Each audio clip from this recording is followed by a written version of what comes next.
She said it loud enough for the room to stop. "I found him first. That's why I'd pushed you."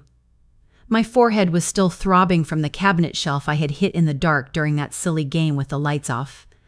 I kept my hand on the bump and watched as she moved toward Evan like a magnet.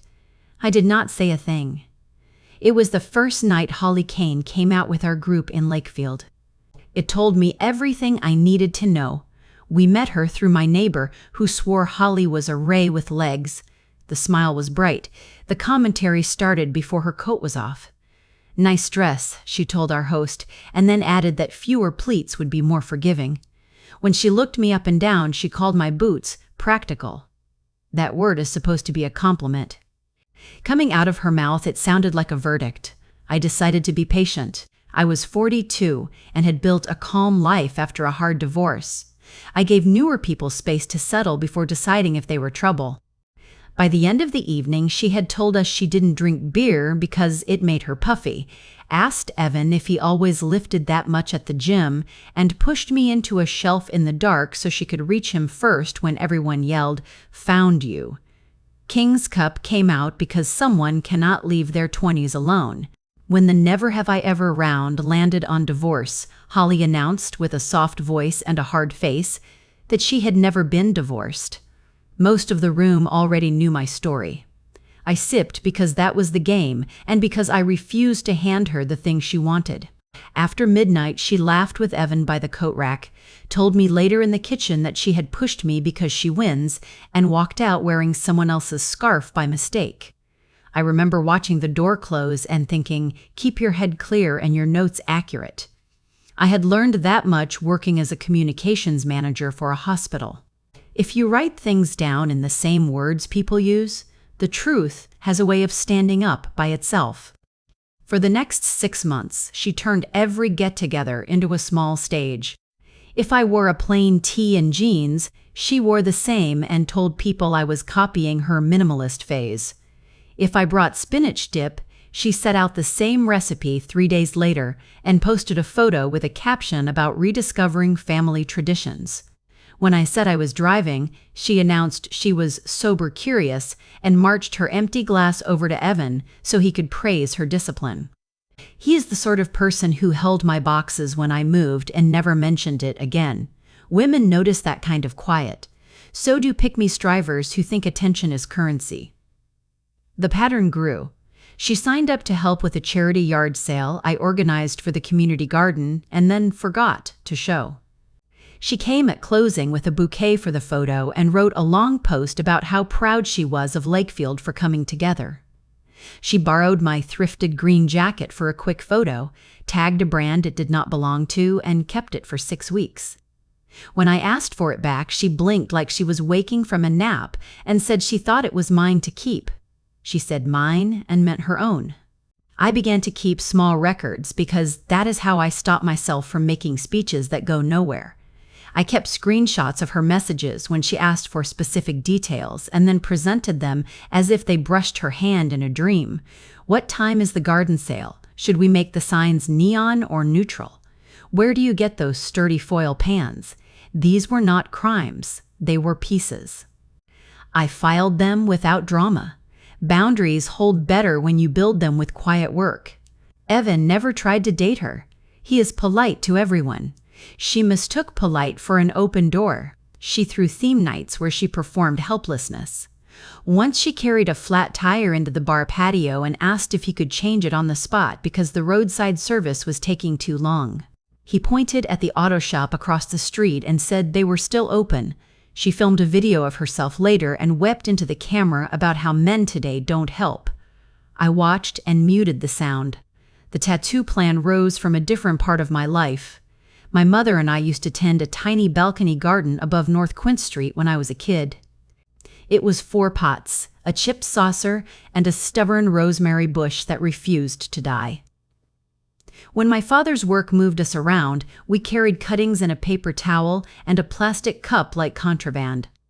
A year after my divorce, I decided to mark my shoulder with something I could carry into the next rooms of my life. A dragon for self-rescue, rosemary for the stubborn plant, and petunia bells for my mother, who would tuck them into every empty spot like leftover kindnesses. Not a trendy dragon with thick black scales. A fine line creature, light enough to breathe on my shoulder blade and stay when I slept. I worked with an artist in Riverview who listens more than she talks. We built it in layers. She kept each draft with a timestamp in my client file. I paid the deposit with a note in the subject line that said for my mother's garden dragon. I did not post about it. I told 2 people, my sister and my friend Lena. I used text, not voice. I had learned a lesson after the jacket. The week before my appointment, in a crowded booth at Juneberry Cafe, my friend Tara asked how big it would be. I said golf ball size, shoulder, subtle. Tara asked if I had picked a dragon name from a story. I told her my mother was the only story I needed and then slid her a photo of the sketch to tuck back into her phone.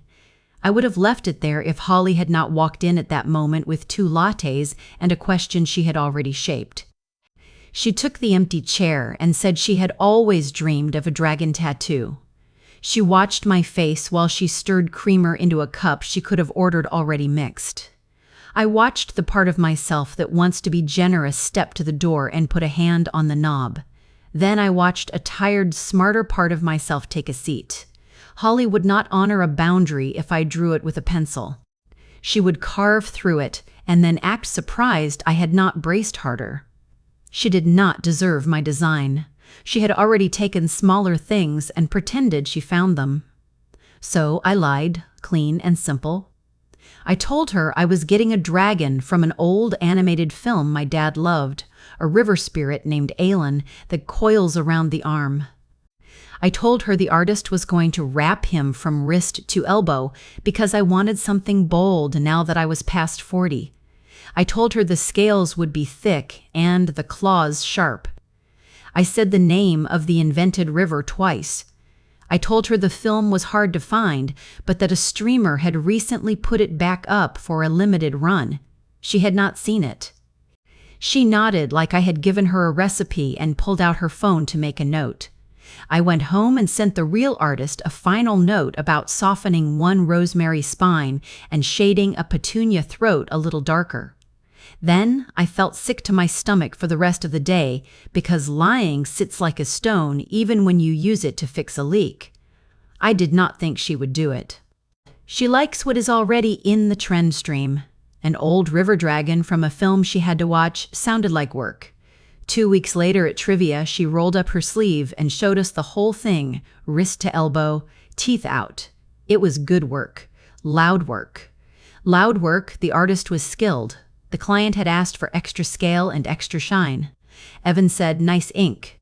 A few people applauded. Holly looked at me, waiting for upset like it was a firework that would go off on cue. I told her it looked expensive and went to the restroom because there is a limit to how much grace a person can hold without refilling inside a stall. That night, I called Lena and told her everything. I took my own appointment 2 days later, and for the first time in a long time, I walked into a room and did not flinch.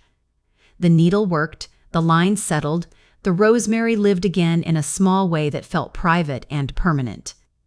I sent a photo to my sister and to Lena and saved the receipt in the file with the drafts. I did not show the group.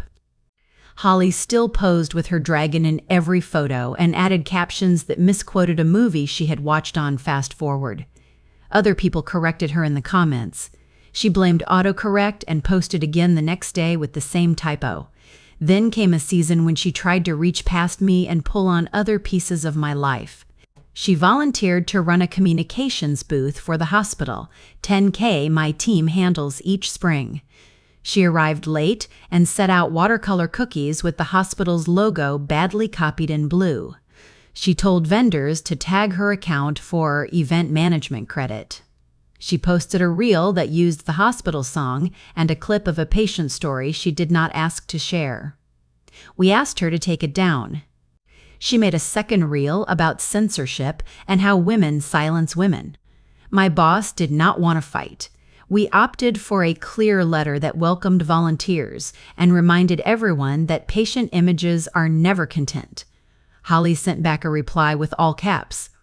I put the exchange in my file, not because I planned to sue someone over a reel, but because she was moving faster and I wanted my ground charted.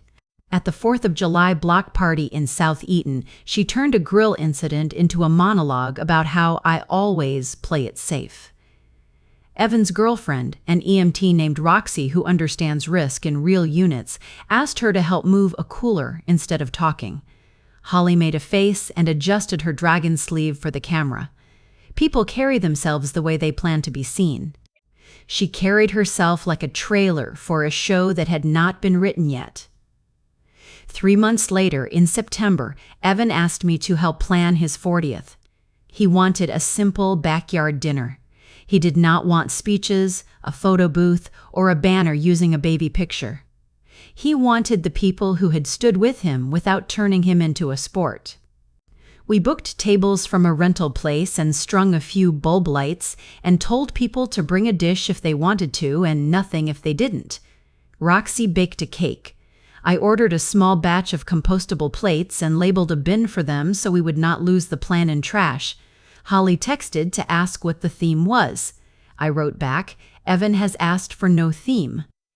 She sent a crying, laughing face and posted a poll about whether men over 30 secretly love party games. I muted her. On the morning of the party, I met Roxy at a print shop to pick up a bound booklet she had made as a gift. It was a small thing, a handful of photos from the last few years and a page where each of us had written one true sentence about Evan. Not a speech, not a roast. Just simple lines like, he helped me carry my grandmother's chair down the stairs, or he never forgets to ask if my head hurts after a long day on screens. Mine said he shows up and he leaves the room better than he found it. The printer did a beautiful job. It looked like a book you could keep on a shelf without embarrassment. I also had a folder in my bag. I didn't want to use it. I hoped I wouldn't have to. It held the time-stamped drafts for my tattoo, the deposit receipt, a printout of my message to Tara at Juneberry, in which I had not included an image, and a screenshot of Holly's text after trivia night when she wrote, "Isn't it wild that we both went dragons and then asked if my artist had copied her scale density?" It also held a message from my friend Emily, who had, by sheer accident, accompanied Holly to a touch-up appointment 6 months earlier. Emily had sent a note after, unsure if she should say it, but deciding she would feel worse if she didn't. Holly told the artist she got the dragon to beat Mira to her own idea, word for word. The artist had been polite and changed the subject to aftercare. Emily wrote the line down the second she got to her car because she knew a thing said on purpose has a way of being denied later.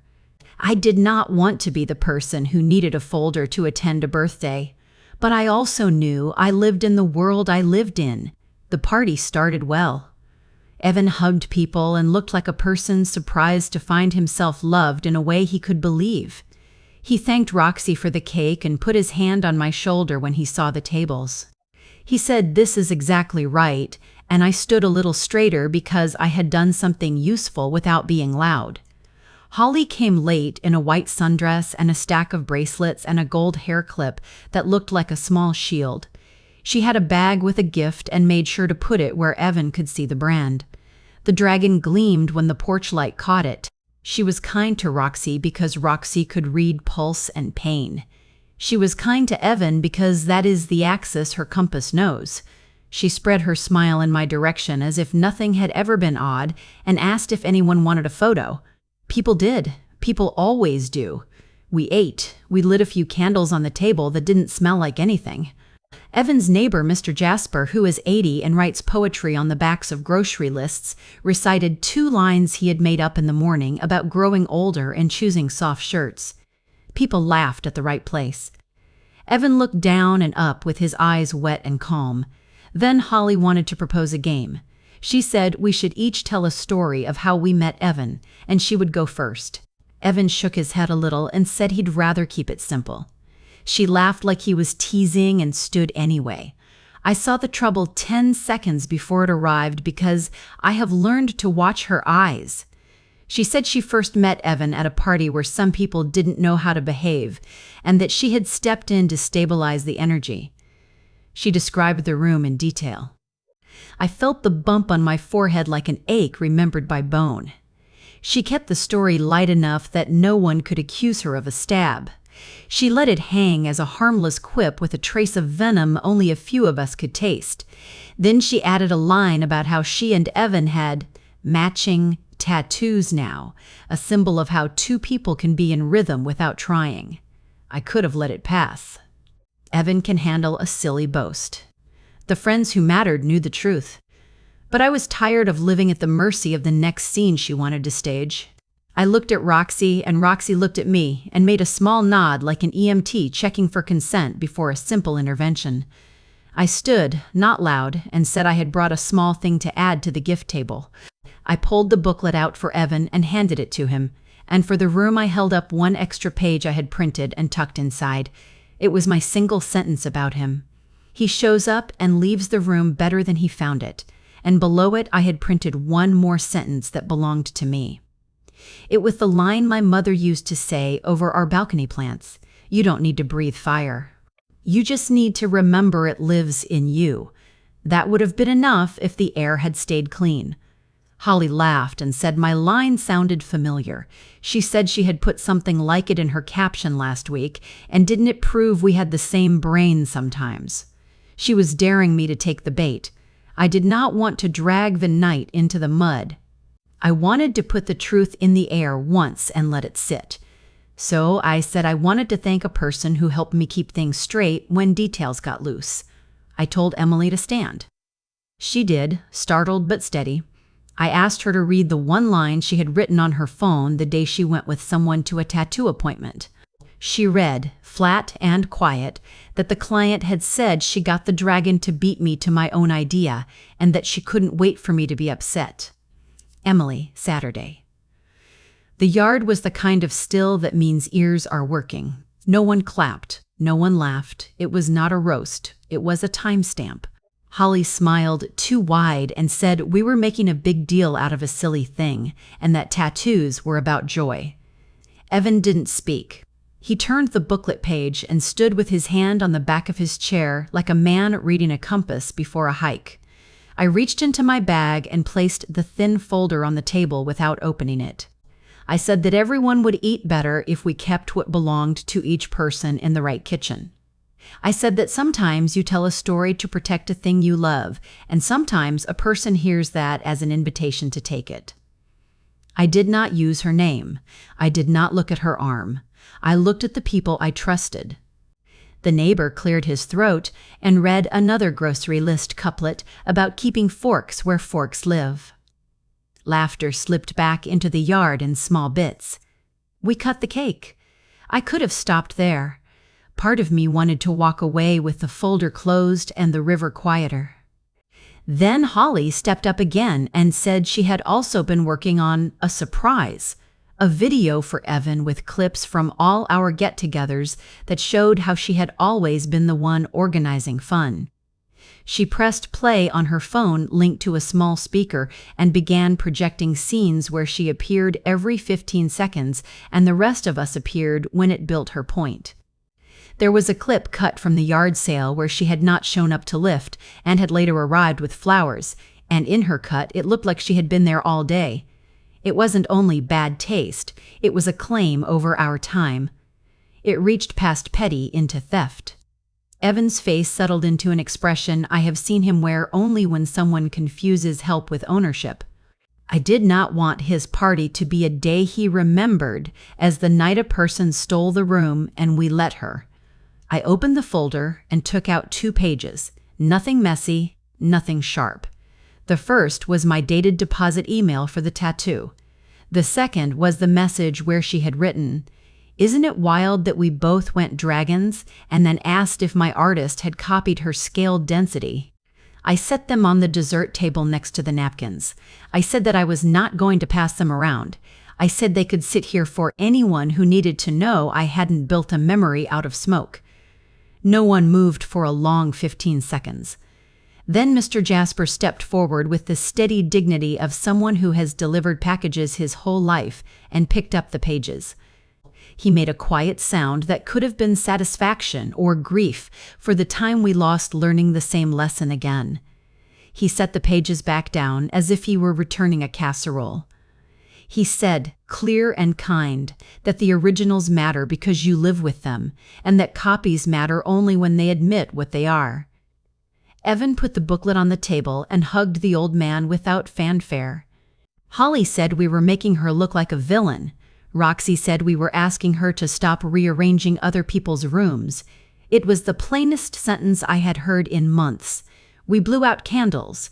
Music came back on, not loud. Party talk found new tracks. Some people studied the pages for a second and then ate cake. Some people didn't look because they had already made up their minds about what was fair. Holly put away her video when no one cheered. She left early. She did not help stack chairs. I will not turn her exit into a victory march. It was simply the first night where the center of the group did not tilt toward her noise when she started to shake it. I went home and put the folder on my desk. I did not sleep right away. I kept hearing that first sentence from the shelf night under my skin. I tried to imagine a version where I never lied and never needed to tell the story in a yard with a cake. That version did not exist in the world where Holly stood. The one I got was the one where borders had to be written on paper and read in public before some people would respect them. I brushed my teeth and checked my shoulder tattoo in the mirror and went to bed with a quiet that felt earned, not granted. The next morning I expected fallout. I made coffee and set my phone on the counter and waited for a storm. The storm did not arrive. What came instead were small notes that sounded like people taking a breath they had been holding for too long. Tara wrote that she was glad someone had said what the room already knew. Roxy sent a photo of the booklet on their coffee table and a line that said it had been a good night after all. Mr. Jasper left a voicemail in which he recited the fork couplet again and told me to remember to oil my porch hinge if it squeaked. Evan wrote one message that said he appreciated how I handled it and that he was going for a walk. He did not mention Holly. He did not need to. He had made his choices without a speech. The first actual response from Holly came 2 days later in the form of a long caption under a photo of her wrist turned toward the Sunday. She wrote about envy and women who police each other's joy, and how some people hate when a girl chooses a bold life. She used the word bullying. She made no reference to the statements that had been read in front of 30 people. I did not reply. More important, very few people commented. The likes were from accounts that post only on weekends about cleanses. Our circles stayed quiet in public. In private, the quiet had weight. You can tell the difference. She started to test smaller rooms for sympathy.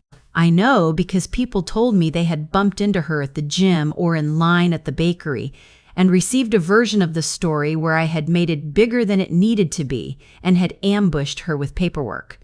I did not chase each account to correct it. I told the truth once with receipts and witnesses. If I spent the rest of the month sweeping up spin, I would be right back in the service of a person who becomes the main character of every hallway. What I did do was schedule a reading downtown for a short essay I had been working on under a pen name. I had been asked to read at the Lakefield Public Night for almost a year. I kept putting it off because life had been loud. The piece was called The Echo Friend. It did not use any names or identifying details. It was not even a one-to-one retelling. It was about the shape of a person who comes into your life and imitates until imitation turns to theft, and theft turns to a campaign to write your story better than you. It was about drawing a boundary that looked like a kindness because it saved you both from something worse. The essay had one paragraph about telling a liar, a harmless falsehood, so she would leave your garden alone. It had one paragraph about a public demotion that doesn't come with applause, only with a room deciding to stop pretending. I did not plan to invite our whole circle. I needed to hear my own voice say the thing without watching for someone's reaction. But the city is small, and literary things travel faster than recipes. Roxy came. Tara came. Evan arrived late and stood by the door. Mr. Jasper took the seat closest to the aisle because he gets stiff if he is static too long. I read it in a plain voice. I did not add sparkle. When I finished, there was a quiet that did not feel like fear. It felt like relief. The host asked if anyone had questions. A young woman with a denim jacket asked how to tell the difference between a friend who is trying to belong and a friend who is trying to take. I told her to watch what happens when you say no. People who want to belong hear a no and try a different door. People who want to take call the police on your boundary and tell you your house is mean. The room hummed like a fridge in a good kitchen. I sat down feeling older in the right way. Holly did not attend. A day later, she posted what looked like a subtweet about art made from bitterness. This time, a few comments appeared under it that did not go her way. One said that calling a person a bully doesn't make them one when all they did was show the timeline. Another said original and copy is not a hard concept. She deleted both. By the end of the week, she locked her account for the first time in the 2 years I had known her. If the story ended there, it would still qualify as an ending.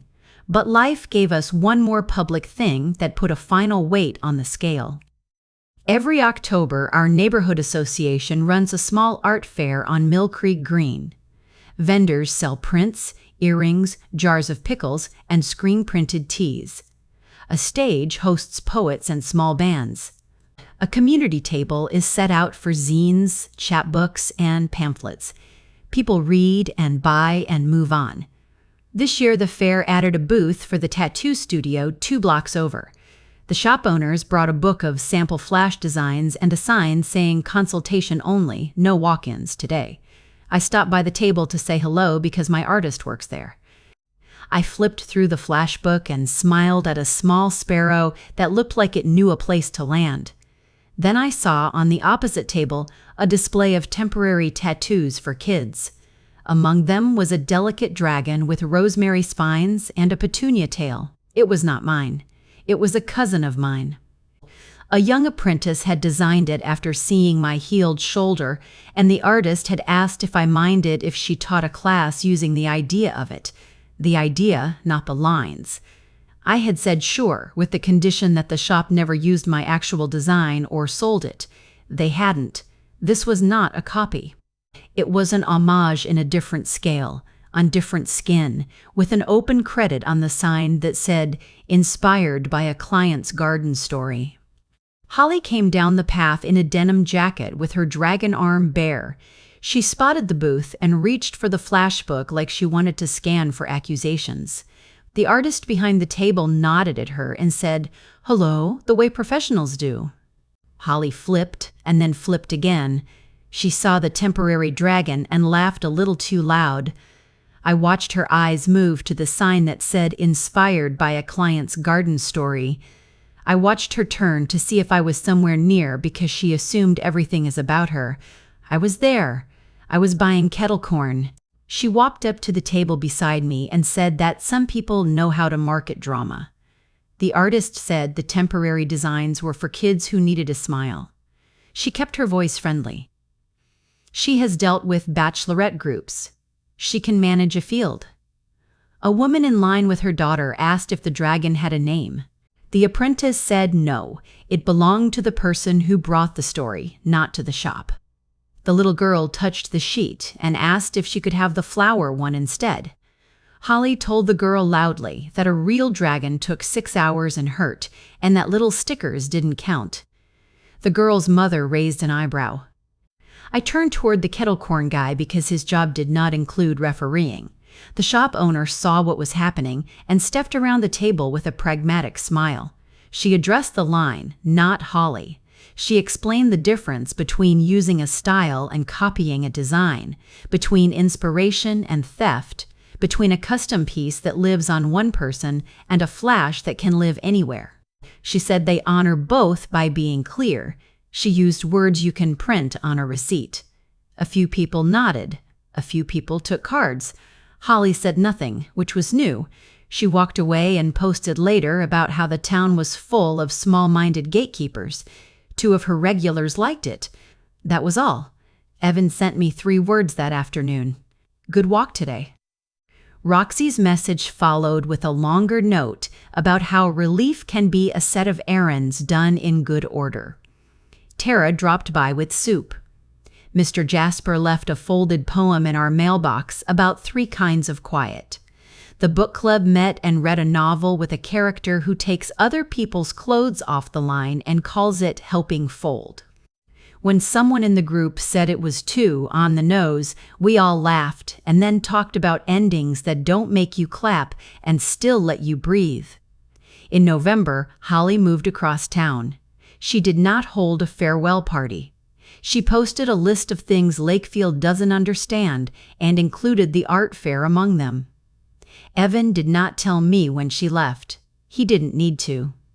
Winter has a way of telling you who will knock and who will not. She still shows up in my feed when someone I know likes an old photo by mistake. She still uses captions that sound like a mirror asking for rent. I do not correct her quotes. I do not warn the next circle. The city teaches you the same lesson she taught me if you live in it with your eyes open for long enough. A person who needs to take your part to shine will tell you they cannot help it. They can. They just like what they get when they don't. I kept the folder because I believe in keeping documents the way I keep spare screws. I have not opened it since the night of the cake. If someone asks me now what happened with Holly, I say we stopped letting her drive the night.